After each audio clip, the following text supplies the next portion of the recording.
이어서 민주당 입장 들어보도록 하겠습니다. 더불어민주당 내란진상조사단 간사를 맡고 있는 이소영 의원입니다. 의원님 안녕하세요. 네, 안녕하세요. 이소영입니다. 근데 그 내란 진상조사단 간사로 소개를 해주시네요. 예, 아닙니까 혹시? 맞긴 맞는데 예. 제가 요새 좀 이렇게 자주 못 나가고 있어가지고 회의를. 그래요? 예. 어쨌든 맞습니다. 네. 예. 이 얘기부터 해보죠. 내란 진상 얘기 나왔으니까. 저 헌재 탄핵 의결서에 네. 국회 소추단에서 네. 내란죄 빼는 부분, 네, 이 부분을 가지고 국민의힘에서 많은 문제를 삼고 있거든요. 네, 네. 국회 재의결도 다시 해야 되는 거 아니냐. 형법상 내란죄가 제일 중요하다더니 네. 이 얘기를 하는데 국민의힘의 그 반응을 어떻게 보고 계세요? 그러니까 그게 네. 진지하게 답을 해주기 시작하니까 이게 무슨 쟁점인 것처럼 오해가 되고 있는 것 같은데요. 예. 어, 권성동 형이 이렇게 얘기했어요. 안고 없는 찐빵이 아니라 찐빵 없는 찐빵이다. 네. 그거 빼면은 탄핵소추 의결에서 아무것도 남지 않는다 이 얘긴데. 겨울엔 찐빵이 맛있죠. 근데 그러니까 일단 첫 번째 내란죄라고 하는 거는 예. 법적인 평가입니다. 어허. 야당 의원들이 윤석열 대통령 내란죄다라고 하는 거는 예. 야당 의원들이 그 행위에 대해서 하는 법적인 평가인 거고요. 예. 그 법적 평가는 최종적으로 어디서 하는 거냐면 형사재판에서 하는 거죠. 그렇죠. 근데 실제 그 법적 평가가 아니라 사실관계는 뭐냐면은 대통령이 내란이나 전시 상황이 아닌데도 불구하고 부정선거를 밝히기 위해서 계엄령을 선포했고 이상한 포고령 1호를 발령했고 그거에 따라서 국회와 선관위에 군대를 보냈다는 거예요. 예. 그게 이제 사실관계인 겁니다. 예. 그런 거죠. 그래서 예를 들면은 지금 무슨 뭐 비유전을 엄청 열심히 펴고 계시던데 예. 권성동 의원이 하시는 비유가 이런 게 재밌는 게 있더라고요. 아니 바람 피웠다는 이유로 이혼 소송을 제기했는데 예. 바람 핀 거를 사유에서 빼자고 지금 하는 거랑 똑같은 거다. 그러니까 탄핵 의결 다시 해야 된다 이런 얘기를 예. 하시는데요. 그게 아니라 어허. 예를 들면 제가 배우자한테 맞았어요. 예. 그죠? 근데 그걸 가지고 이혼 소송을 가정법원에 신청을 합니다. 예. 그죠? 예. 그리고 이거를 형사재판으로 걸면 고소를 하면 예. 폭행죄가 성립해서 그 배우자가 처벌을 받을 거예요. 예. 근데 굳이 가정법원이 이혼 소송에서 이게 형법상 폭행죄에 해당하는지 여부를 판단할 필요는 없는 거예요. 배우자가 배우자를 때린 행위가 이혼 사유에 해당하는지 판단하면 되는 거죠. 예. 헌재도 마찬가지입니다. 헌법재판소가 굳이 형사재판에서 추후에 예. 하게 될 내란죄 성립 여부라는 법적 평가를 헌법재판소가 할 필요는 없는 거예요. 왜냐하면 헌법재판소가 하는 거는 대통령을 그 직에서 파면할 것인지 여부이기 예. 때문에 예. 이 사람이 사형 또는 무기징역에 해당하는 그 내란죄가 성립하는지 여부는 형사재판에서 판단하면 되는 것이죠. 이 법원과 헌법재판소라고 하는 거의 관계는 예. 그 굉장히 독립적이면서 양립적이기 때문에 예를 들면 헌법재판에서 내란죄 성립 여부 만약 성립 안 된다고 판단을 해요.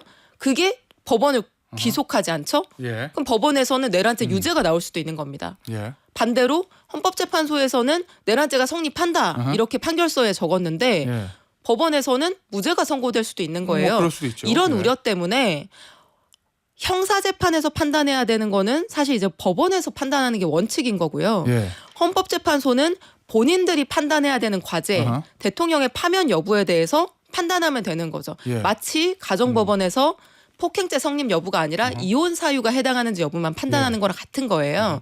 근데 사실은 제가 이런 얘기하기 좀 그렇지만은 예. 이 탄핵 심판 청구서에 예. 투머치 내용을 넣은 거예요. 아니 그러니까 내란죄 성립 여부라고 하는 거는 예. 야당 의원들의 법적 평가인 건데 아하. 그거를 헌법재판소에 보내는 탄핵소추 의결서에 이제 쓴 게 굳이 안 써도 되는 예. 불필요한 내용을 넣은 거죠. 예. 근데 이게 안고가 빠졌느냐 안 빠졌느냐 이제 이런 얘기를 할 때 생각을 잘 해보시면 되는 게 아니 권성동 원내대표가 아니 바람 폈다고 이혼 소송 예, 제기했는데 바람 핀 걸 빼자는 거. 아니 지금 대통령이 계엄을 선포했고 포고령 1호를 발령했고 국회와 선관위에 군대를 보냈고 이 사실관계 자체는 그대로 헌법재판 심판 대상이 되는 거잖아요. 예. 5개 쟁점에 다 들어가는 거고. 그럼 무슨 안고가 빠졌다는 거예요? 이게 바로 안고인 거죠. 예. 그리고 진짜 이상한 거는 이게 내란죄 성립 여부가 탄핵 심판의 핵심 사유이기 때문에 예. 그게 빠지면 큰일 난다. 그게 빠지면은 무효다. 이렇게 예. 얘기하잖아요. 아니 그러면은 이분들은 탄핵을 지금 반대하고 있는 입장인데 예. 그러면 빼겠다고 하면 고마워해야 되는 게 아니에요? 그래요? 예. 이게 논리적으로 모순되는 거잖아요. 오. 내란죄를 빼겠다고 기각 하면은 가능성이 있으니까 예전보다. 그건 핵심인데 이거를 예. 빼겠다고 하면은 그러면 그분들 논리에 따르면 예. 탄핵이 기각되는 건데 그러면 땡큐 고맙다고 해야죠. 근데 왜 이렇게 난리를 칩니까? 예. 결국에는 이거는 그냥 법적 평가의 문제고 법적 명명의 문제이기 때문에 예. 대통령이 탄핵되는 데는 아무 지장이 없다라고 본인들이 인정하는 건 거예요. 의원님 이거 그러니까 민주당이 주도하고 있는 국회 소추단 거기서 빼겠습니다. 먼저 그런 거예요? 아니면은 국민의힘 쪽에서 헌재에서 이거를 빼는 거를 좀 요청했다라는 주장을 하던데 사실관계 확인 차원에서. 저는 정확한 사실관계는 제가 소추단이 아니기 때문에 모르지만 예. 그러니까 이게 이런 겁니다. 변론 준비기일을 2번을 거쳤잖아요. 예. 변론 준비기일이라고 하는 게 원래 일반적인 법정에서도 변호사님이니까 예. 저보다 더 잘 아시겠지만 이게 당사자들이 막 주장을 막 좀 방만하게 하는 경우가 있습니다. 그럼 재판부에 정리를 하긴 했죠. 네, 예. 쟁점 정리를 하는 게 예. 준비 기일인 거예요. 그래서 뭐 똑같은 얘기 중언부언 뭐 막 투머치 인포메이션 막 이렇게 해놨는데 예. 그래서 실제 다투고 싶은 게 뭐냐? 아하. 그러면은 그 쟁점을 정리한 다음에 그거에 필요한 뭐 증인 신청이든 뭐 증거 확인이든 이런 이제 계획을 짜는 거잖아요. 예. 그 과정에서 5개로 쟁점 정리를 한 거고 이 5개 쟁점 중에서는 내란죄 성립 여부라고 하는 형사재판에서 하는 법적 판단은 쟁점으로 삼지 않겠다라고 예. 선언을 한 거죠. 협의가 된 거죠. 어떻게 보면 예. 준비기일을 통해서. 이런 과정을 통해서 이제 야당 소추위원들도 우리가 어떤 법적인 표현 우리가 하는 법적 평가의 측면에서 내란죄라는 표현을 예. 신청서에서 많이 썼는데 이거는 사실 헌재가 판단하는 게 예. 형사재판 기속하는 것도 아니고 예. 사실 독립적인 법적 의미를 가지는 것도 아니고 이걸로 감옥 보낼 수도 없는 거잖아요. 그러니까 간명하게 쟁점을 5가지로만 예. 하겠다 이렇게 한 거죠. 그 의원님은 소추단 아니시지만 애초에 탄핵 소추할 때도 요거 빼고 하지 너무 많은 걸 넣었어 이런 입장이시던 거잖아요. 근데 지금 국민의힘 쪽 얘기를 들어보면 이런 의심을 하는 것 같아요. 야 탄핵 소추 처음에 할 때는 대통령 내란죄 수괴 국민의힘은 내란의 힘 이거 하려고 형법상 내란죄 탄핵 소추기에서 넣었다가 지금 대통령이 변론한다고 그러고 증인신문한다고 그러고 시간 오래 걸릴 것 같으니까 이재명 대표 저 선거법 결과 나오기 전에 빨리 탄핵 결과 나와서 조기 대선 빨리 하려고 속도전 때문에 지금 와서 형법상 내란죄 빼는 거 아니야? 요 의심을 국민의힘은 하는 것 같거든요. 민주당의 의도를. 그분은 어떻게 보세요? 그러니까 내란죄가 지금 성립 안 된다고 보는 사람이 있습니까? 형사재판에서 내란죄가 성립이 안 될까요? 그게 성립이 안 될 것 같으면은 현직 대통령에 대한 체포영장이 나왔겠습니까? 우리 국민들 뭐 법조인 아니라도 예. 그 내란죄인 거는 되게 명백한 거예요, 사실은. 탄핵 사유인 것도 명백한 거죠. 그런데 이거를 야당 의원들이 내란죄라고 하는 단어를 썼냐 안 썼냐 이런 지역 말단적인 거를 가지고 지금 이렇게 꼬투리를 잡을 때가 아니라 예. 여당 의원님들도 지금 이 대통령이 저질러 놓은 사태를 어떻게 같이 수습해서 우리 대한민국 경제를 지금 위기에서 구할지 이런 논의를 하셔야 되는 거예요. 그리고 예. 이재명 대표의 무슨 뭐 조기 대선이니 사법 리스크니 이런 거 다 차치하더라도요. 예. 지금 보십시오. 우리 12월 3일 이후에 예. 환율이 어떻게 박살났고 우리 수입하는 모든 유류부터 시작해서 수입 물가들이 어떻게 지금 치솟고 있고 예. 서민 경제 어떤 식으로 자금 유출 얼마나 되고 있는지 예. 수조 원이 벌써 자본시장에서 빠져나가고 있는 거잖아요. 이런 상황 불확실한 정치적인 리스크 같은 것들을 빨리 해소해주지 않으면은 예. 정말 우리나라 경제 어떻게 하려고 합니까? 우리나라. 예. 앞서 김재섭 의원이 아시겠지만 김재섭 의원은 비상계엄 해제에 찬성했고 네. 그리고 탄핵도 찬성하는 입장이고 이 내란죄 빼는 거에 대해서 재의결까지는 필요 없고 내란죄 빼고 애초에 탄핵안 올라와도 본인은 찬성했을 것이다라고 말은 하고 있지만 네. 지금 민주당이 이렇게 내란죄 뺀다 이러면 요게 탄핵안의 결론이라도 여론 분열이 더 심해지지 않겠냐. 민주당이 비판해왔던 법기술자의 기술을 부리고 있다. 뭐 이렇게 얘기하더라고요. 어떻게 보세요? 그러니까, 네. 그러니까 이게 말장난 같은 건 거예요. 그래요? 근데 자꾸 이게 무슨 내란죄를 빼는 게 뭐 탄핵 소추 사유가 바뀌는 건가요? 이걸 재의결을 다시 해야 되는 건가요? 이렇게 진지하게 얘기를 하고 있는 게 사실은 조금 이상한 상황이고요. 예. 아니 아까 말씀드렸듯이 우리가 법적으로 판단해야 되는 대통령 파면 사유에 해당하는지 안 하는지를 판단해야 되는 대상 사실관계, 계엄령, 예. 보고령, 그건 그대로 있다. 국회와 법원 이거는 전혀 바뀌지 않았다. 그래서 예. 그 사실관계를 기초로 해서 법적 판단을 재판소별로 예. 기관별로 예. 자신들의 롤에 맞게 하는 것뿐이다. 알겠습니다. 네. 의원님 체포영장 집행이 안 됐어요. 금요일 날. 네. 오늘 지금 한 16시간만 남았는데 네. 공수처가 오늘 다시 집행, 그다음에 다시 체포영장 재청구, 체포영장 집행 포기하고 구속영장으로 바로 가는 거, 사전 구속영장으로 네. 세 가지 정도 선택지가 있잖아요. 네. 공수처가 어떻게 해야 된다고 보십니까? 제가 어제까지 기류를 확인하기로는 네. 그 체포영장을 좀 재발부를 받아서 기한을 어허. 좀 더 확보하고 예. 조금 천천히 영장 재집행을 하려고 어허. 한다는 이제 기류를 건너 이제 간접적으로 좀 들었었는데 예. 오늘 최종적으로 어떤 결정할지는 뭐 알 수는 없습니다. 근데 저는 영장 재집행을 해야 된다고 생각해요. 오늘 중에. 왜냐하면 설사 실패하더라도. 실패하면 안 되죠. 근데 아니 경호처에 그냥 방어가 더 세졌다고 그래가지고 막 차벽도 세우고. 그러니까 일단 첫 네. 번째는 현직 대통령에 대해서 체포영장을 발부받았잖아요. 예.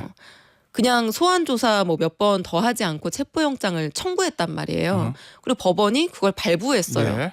그건 장난이 아닙니다. 음.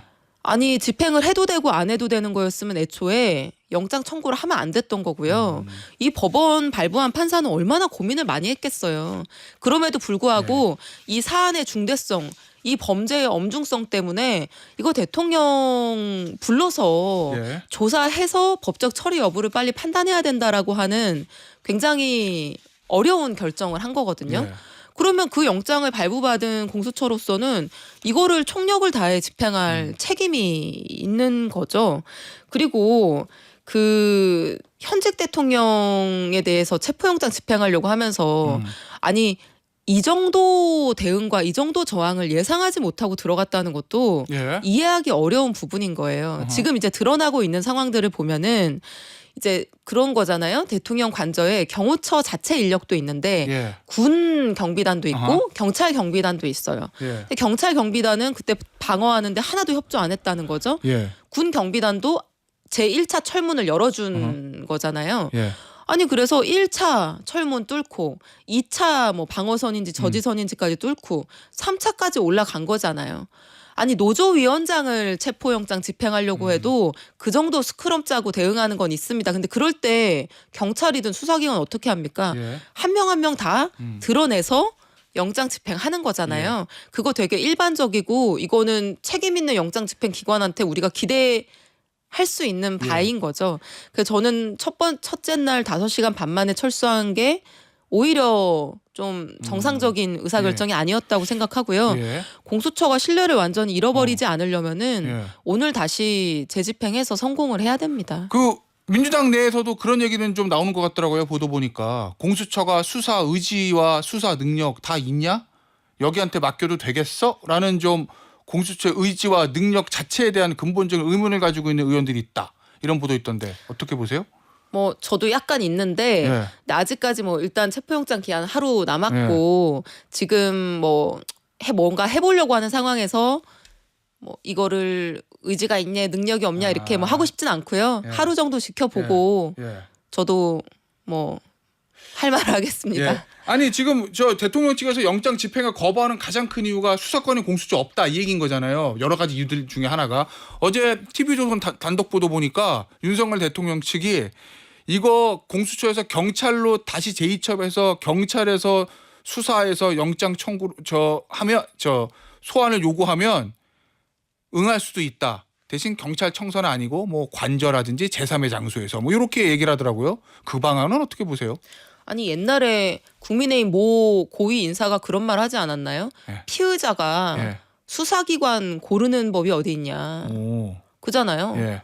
자기가 무슨 지금 잘못을 해가지고 수사하겠다 국가 공권력이 발동돼서 수사하겠다는 건데 뭐 경찰로 이첩을 해라 뭐를 하겠다 이렇게 얘기하는 것 자체가 예. 좀 검찰총장 출신으로서 부끄러운 줄 아셔야 된다고 생각을 하고요. 예. 그러니까 이게 사실은 아까 이제 내란죄를 뭐 탄핵소추 사유에서 빼냐 안 빼냐랑 같은 사실 이제 얘기이기도 한데 예. 이 행위 자체를요 처음부터 너무 뭐 내란죄 예. 라고 하는 거를 명명해서 자꾸 수사권에 대한 얘기를 하니까 이게 되게 복잡해지는 거예요. 이게 내란죄에 해당할 수 있는 사실관계죠. 아까 예. 제가 얘기한 계엄령, 발령, 포고령, 뭐 무슨 선관위와 국회에 군대 보낸 거. 근데 이게 직권남용에도 해당할 수 있는 거고요. 그 과정에서 누군가를 폭행했으면 폭행죄도 해당할 수 있는 예. 거고 기물파손을 했으면 기물파손죄, 손괴죄에도 해당할 수 있는 겁니다. 근데 그런 어떤 죄에 해당되느냐 하는 거는 예. 수사가 끝나고 나서 최종적으로 수사기관이 기소하기 전에 판단하면 되는 문제고요. 기본적으로 그 사실관계 중에 일부 범죄는 예. 공수처에도 수사권이 있는 거고 그것과 관련된 범죄들을 전체 다 수사할 권한이 있는 거예요. 그거는 검찰도 마찬가지고 예. 뭐 김용현 전 국방부 장관에 대한 지금 구속 기소를 검찰이 했는데 그것도 지금 다 이런 관련 사건 인지에 따라서 진행하고 있는 거거든요. 그래서 너무 지엽적으로 이 범죄를 하나하나 뭐 구속 여건 무슨 적용 법조를 슬라이스해서 이거는 어디에 있고 이건 어디에 있고 이렇게 주장하는 것 자체가 너무 조금 얄팍한 비겁한 좀 수준 낮은 법 기술자의 주장이다. 그렇게 볼 문제는 아니다 이렇게 생각합니다. 알겠습니다. 오늘 인터뷰는 여기서 마무리하도록 하겠습니다. 지금까지 더불어민주당 이소영 의원이었습니다. 의원님 감사합니다. 네, 감사합니다.